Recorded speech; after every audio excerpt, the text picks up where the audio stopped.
TV, forever on fire. ಬೆಳಗಾವಿಯಲ್ಲಿ December 9ರಿಂದ ಚಳಿಗಾಲದ ಅಧಿವೇಶನ ಮತ್ತೆ ಪುಂಡಾಟವನ್ನು ನಡೆಸೋದಕ್ಕೆ ನಾಡದ್ರೋಹಿ ಎಂಇಎಸ್ ಸಜ್ಜಾಗ್ತಾ ಇದೆ. ಅಧಿವೇಶನದ ಮೊದಲ ದಿನವೇ ಮಹಾಮೇಳವು ನಡೆಸೋದಕ್ಕೆ ನಿರ್ಧರಿಸಲಾಗಿದೆ. ಕರ್ನಾಟಕ ಸರ್ಕಾರದ ವಿರುದ್ಧ ಮಹಾಮೇಳವು ನಡೆಸೋದಕ್ಕೆ ನಿರ್ಧರಿಸಲಾಗಿದೆ. ಅನುಮತಿಗಾಗಿ ಡಿಸಿಎಂ ಮೊಹಮ್ಮದ್ ರೋಷನ್ಗೆ ಮನವಿಯನ್ನ ಸಲ್ಲಿಕೆ ಮಾಡಲಾಗಿದೆ. ಬೆಳಗಾವಿ ಸೇರಿ 865 ಗಡಿ ಪ್ರದೇಶ ಮಹಾರಾಷ್ಟ್ರಕ್ಕೆ ಸೇರಬೇಕು. ಬೆಳಗಾವಿ, ಕಾರವಾರ, ನಿಪ್ಪಾಣಿ, ಬೀದರು, ಬಾಲ್ಕಿ ಮಹಾರಾಷ್ಟ್ರಕ್ಕೆ ಸೇರಿಸಬೇಕು. ಬೆಳಗಾವಿ ಅಧಿವೇಶನ ವಿರೋಧಿಸಿ ಮಹಾಮೇಳವನ್ನ ಮಾಡ್ತೀವಿ ಅಂತ ಹಠಕ್ಕೆ ಬಿದ್ದಿದ್ದಾರೆ. ಮಹಾರಾಷ್ಟ್ರದ ನಾಯಕರನ್ನ ಆಹ್ವಾನಿಸೋಕೆ ನಾಡದ್ರೋಹಿಗಳು ಸಜ್ಜಾಗಿದ್ದಾರೆ.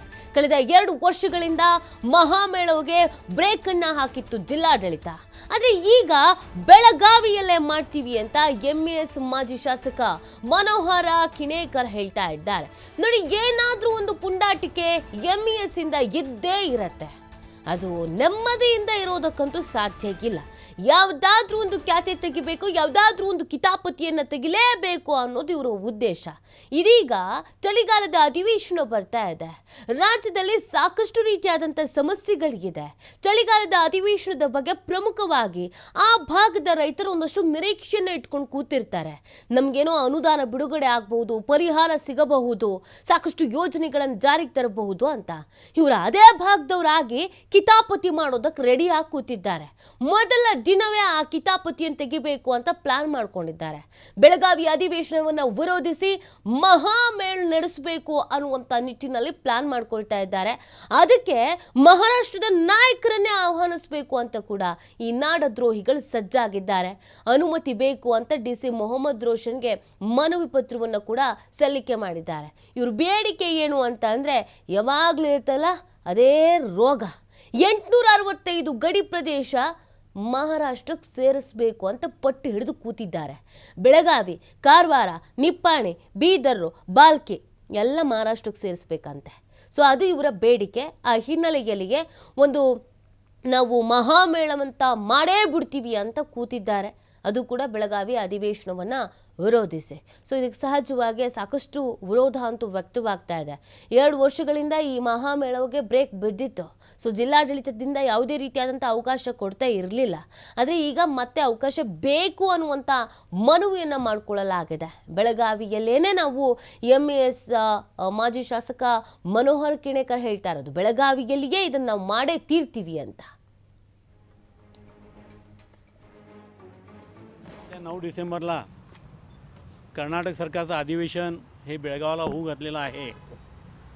आणि महाराष्ट्र एकीकरण समिती ज्या वेळेला कर्नाटकचं अधिवेशन हे बेळगावमध्ये होतं आहे, त्याच्या पहिल्या दिवशी आपलं महाअधिवेशन म्हणजेच महामेळावा भरवत असते. ही प्रथा 2006 पासून चालू आहे आणि आत्तापर्यंत प्रत्येक वेळेला महाराष्ट्र एकीकरण समितीनं कर्नाटक सरकारच्या अधिवेशनाच्या विरोधात इथं महामेळावा यशस्वीपणे पार पाडलेला आहे. त्याप्रमाणे आजही आम्ही 9 डिसेंबरला महामेळावा घेणार हे इंटिमेशन डी सीना देण्यासाठी इथं आलो होतो. त्याप्रमाणे त्यांना इंटिमेशन दिलेलं आहे. त्यात 4 ते 5 जागा नमूद केलेल्या आहेत. त्यांनी एखादी जागा जर अलाव केली तर ठीक आहे, नसेल तर आम्ही आमची जागा ठरवून आम्ही त्या दिवशी महामेळावा करणारच, यामध्ये तिळमात्र शंका नाही. आणि यावर्षी मागच्या वर्षीसारखं महाराष्ट्रात वगैरे जाऊन रस्ता रोको वगैरे करणार नाही आहे. भले अटक झाली तरी आम्ही इथंच करणार आणि अटकेला सर्व कार्यकर्ते तयार आहेत. आणि त्याप्रमाणे यावेळेचं 9 डिसेंबरचं महाअधिवेशन किंवा महामेळावा महाराष्ट्र एकीकरण समितीचा हा बेळगावमध्येच होणार. येत्या 9 डिसेंबरला कर्नाटक सरकार ಇವಾಗ ಮತ್ತಷ್ಟು ಮಾಹಿತಿಯನ್ನು ನೀಡ್ತಾರೆ ನಮ್ಮ ಪ್ರತಿನಿಧಿ ಶ್ರೀಧರ್. ಎಂಇಎಸ್ ಪುಂಡಾಟಿಕೆ, ಈ ಕಿತಾಪತಿ ಖ್ಯಾತೆ ಇದೆ ಮೊದಲೇನಲ್ಲ. ಚಳಿಗಾಲದ ಅಧಿವೇಶನ ಅಂತ ಅಂದರೆ ಆ ಭಾಗದ ರೈತರು ಒಂದಷ್ಟು ನಿರೀಕ್ಷೆನ ಇಟ್ಕೊಂಡಿರ್ತಾರೆ. ಇನ್ನೂ ಒಂದಷ್ಟು ಪರಿಹಾರ ಸಿಗುತ್ತೆ, ಯೋಜನೆಗಳು ಘೋಷಣೆ ಆಗತ್ತೆ ಅಂತ. ಆದರೆ ಇವರ ಈ ಖ್ಯಾತೆಯಿಂದ ಸಮಸ್ಯೆ ಎಲ್ರಿಗೂ ಕೂಡ ಆಗತ್ತೆ. ಸೊ ಜಿಲ್ಲಾಡಳಿತದ ನಿರ್ಧಾರ ಏನಾಗಿರುತ್ತೆ? ಯಾಕಂದರೆ 2 ವರ್ಷ ಅವಕಾಶ ಕೊಟ್ಟಿಲ್ಲ, ಹಾಗಾಗಿ ಈ ವರ್ಷದ್ದು ನೀತಿ ಏನಂದ್ರೆ, ಬೆಳಗಾವಿಯಲ್ಲಿ ಡಿಸೆಂಬರ್ 9ರಿಂದ 10 ದಿನಗಳ ಕಾಲ ಚಳಿಗಾಲ ಅಧಿವೇಶನ ನಡೆಸೋದಕ್ಕೆ ಸರ್ಕಾರ ಈಗಾಗಲೇ ತೀರ್ಮಾನ ಮಾಡಿರ್ತಕ್ಕಂಥದ್ದು. ಅದರಂತೆ ಚಳಿಗಾಲ ಅಧಿವೇಶನಕ್ಕೆ ಬೆಳಗಾವಿ ಜಿಲ್ಲಾಡಳಿತ ಎಲ್ಲ ರೀತಿ ಸಿದ್ಧತೆ ಮಾಡ್ಕೊಂಡಿದೆ. ಈಗ ಅಧಿವೇಶನದ ಮೊದಲ ದಿನವೇ ಮತ್ತೆ ನಾಡದ್ರೋಹಿ ಎಂಇಎಸ್ ಅನ್ನ ಪೊಂಡಾಟ ಮೀರೋದಕ್ಕೆ ಮುಂದಾಗಿರ್ತಕ್ಕಂಥದ್ದು. ಈ ಬಾರಿ ಬೆಳಗಾವಿ ಚಳಿಗಾಲ ಅಧಿವೇಶನ ದಿನವೇ ಬೆಳಗಾವಿಯಲ್ಲಿ ಮಹಾಮೇಳವನ್ನು ನಡೆಸ್ತೇವೆ ಅನ್ನುವಂತ ಒಂದು ಉದ್ದಟತನವನ್ನ MES ಪುಂಡರು ಮಾಡಿದ್ದಾರೆ. ಏನು ಪ್ರಮುಖವಾಗಿ ಬೆಳಗಾವಿ ಜಿಲ್ಲಾಧಿಕಾರಿಯನ್ನು ಭೇಟಿಯಾಗಿ ಮಹಾಮೇಳವ ನಡೆಸೋದಕ್ಕೆ ಅನುಮತಿ ಕೊಡಬೇಕು ಅಂತ ಹೇಳಿ ಒಂದು ಮನವಿ ಪತ್ರವನ್ನು ಕೂಡ ಕೊಟ್ಟಿರ್ತಕ್ಕಂಥದ್ದು. ಈ ಒಂದು ಮನವಿಯಲ್ಲಿ ಏನು 1956ರಿಂದ ನಾವು ನಿರಂತರವಾಗಿ ಹೋರಾಟ ಮಾಡ್ಕೊಂಡು ಬರ್ತಾ ಇದ್ದೇವೆ.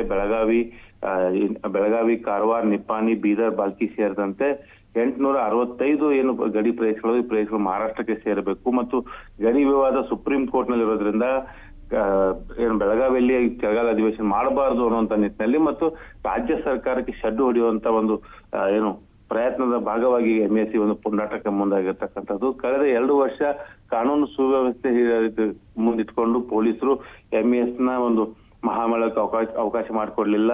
ಯಾವುದೇ ಒಂದು ಮೈದಾನದಲ್ಲಿ MES ತನ್ನ ಮಹಾಮೇಳಾವಕ್ಕೆ ಬೇಕಾದಂತ ಶಾಮೆ ಪೆಂಡಲ್ ಹಾಕೋದಕ್ಕೆ ಅವಕಾಶ ಮಾಡಿಕೊಡದ ಹಿನ್ನೆಲೆಯಲ್ಲಿ MES ಪುಂಡರು ಕಳೆದ ವರ್ಷ ಕರ್ನಾಟಕ ಮಹಾರಾಷ್ಟ್ರ ಗಡಿಯಲ್ಲಿ ಬರ್ತಕ್ಕಂಥ ಅಂದ್ರೆ ಬೆಳಗಾವಿ ಜಿಲ್ಲೆಯಿಂದ ಏನು ಸಿನ್ನೋಳಿಯ ಬಾರ್ಡರ್ ಬರುತ್ತೋ ಮಹಾರಾಷ್ಟ್ರದ ಗಡಿಯಲ್ಲಿ ನಿಂತ್ಕೊಂಡು ರಸ್ತೆ ತಡೆ ಮಾಡಿದ್ರು. 2 ರಾಜ್ಯಗಳ ಮಧ್ಯೆ ಸಂಪರ್ಕಿಸುವಂತ ಒಂದು ಏನು ರಾಜ್ಯ ಹೆದ್ದಾರಿ ಇದೆ, ಆ ಹೆದ್ದಾರಿಯನ್ನು ತಡೆದು ಒಂದು ಪ್ರತಿಭಟನೆ ಮಾಡುವ ಮೂಲಕ ರಾಜ್ಯ ಸರ್ಕಾರದ ವಿರುದ್ಧ ಒಂದು ಆಕ್ರೋಶ ಹೊರಹಾಕಿದ್ರು. ಆದ್ರೆ ಈ ಬಾರಿ ಕೂಡ MESಗೆ ಅನುಮತಿ ಕೊಡೋದಿಲ್ಲ ಅನ್ನುವಂತ ನಿರ್ಧಾರಕ್ಕೆ ಜಿಲ್ಲಾಡಳಿತ ಬಂದಂತಿದೆ. ಆದ್ರೆ ತಕ್ಷಣಕ್ಕೆ ಆ ವಿಚಾರವನ್ನು ಬಹಿರಂಗ ಪಡಿಸಿಲ್ಲ. ಯಾಕಂದ್ರೆ ಕಳೆದ 2 ವರ್ಷದಿಂದ ಇಲ್ಲಿ ಅನುಮತಿ ಕೊಡದೇ ಇರದ ಹಿನ್ನೆಲೆಯಲ್ಲಿ ಅದೇ ಸಂಪ್ರದಾಯವನ್ನು ಮುಂದುವರಿಸೋದಕ್ಕೂ ಕೂಡ ಈಗಲೂ ಕೂಡ ಜಿಲ್ಲಾಡಳಿತ ಪೊಲೀಸ್ ಇಲಾಖೆ ಈಗಾಗಲೇ ಚಿಂತನೆ ನಡೆಸಿರ್ತಕ್ಕಂಥದ್ದು. ಒಂದ್ ವೇಳೆ MES ಪುಂಡರು ಏನಾದ್ರು ಮಹಾಮೇಳ ನಡೆಸೋದಕ್ಕೆ ಮುಂದಾಗಿ ಮಹಾರಾಷ್ಟ್ರ ನಾಯಕರನ್ನು ಕರೆಸೋದಕ್ಕೆ ಮುಂದಾದ್ರೆ ಅವರನ್ನು ಮುಂಜಾಗ್ರತಾ ಕ್ರಮವಾಗಿ ವಶಕ್ಕೆ ಪಡೆಯೋದಕ್ಕೂ ಕೂಡ ಒಂದು ಪೊಲೀಸರು ಅವಕಾಶ ಇರ್ತಕ್ಕಂಥದ್ದು. ಯಾಕಂದ್ರೆ ಕಳೆದ ಬಾರಿ MES ನ ಮಹಾಮೇಳಕ್ಕೆ ಬ್ರೇಕ್ ಹಾಕೋದಕ್ಕಾಗಿ 144 ಕಲಮನ್ನ ಜಿಲ್ಲಾಡಳಿತ ಜಾರಿ ಮಾಡಿತ್ತು.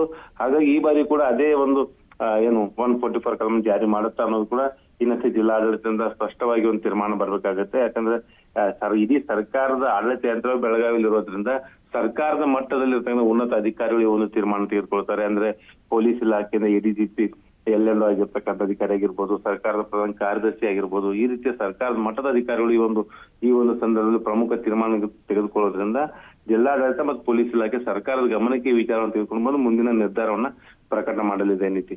ಓಕೆ, ಥ್ಯಾಂಕ್ ಯು ಶ್ರೀಧರ್ ತಮ್ಮೆಲ್ಲ ಡೀಟೇಲ್ಸ್ಗಾಗಿ.